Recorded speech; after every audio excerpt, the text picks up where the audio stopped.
Hello everyone, आशा करछि आपण माने समस्त बहुत भल थे। आज बसंत पंचमी आउ माँ सरस्वती पूजार अनेक अनेक शुभेच्छा और शुभकामना समस्त को जो मैंने विद्यार्थी अच्छा से माँ विद्या दिंतु, सद्बुद्धि दिंतु, समस्ते खुशी रुहतु।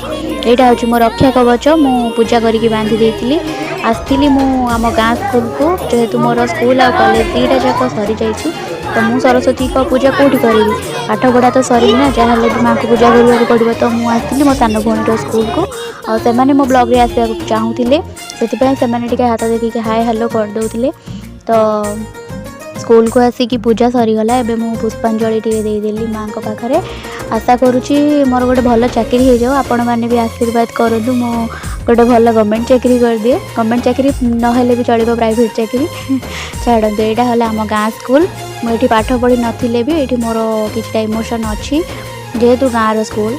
तो से आमर ए पूजा सरीगला चूड़ा चकटा देदेले भोग भोग खाई आम घर को आसुलु, किंतु बाटर टिके गुपचुप खाया इच्छा है, से छाड़ी मुझे रहीपारि जेहेतु। तो आज ब्लॉगटा एतिकी थिला। ब्लॉगटी भल लगे लाइक शेयर सब्सक्राइब करने को जमा भी भूलिए। थैंक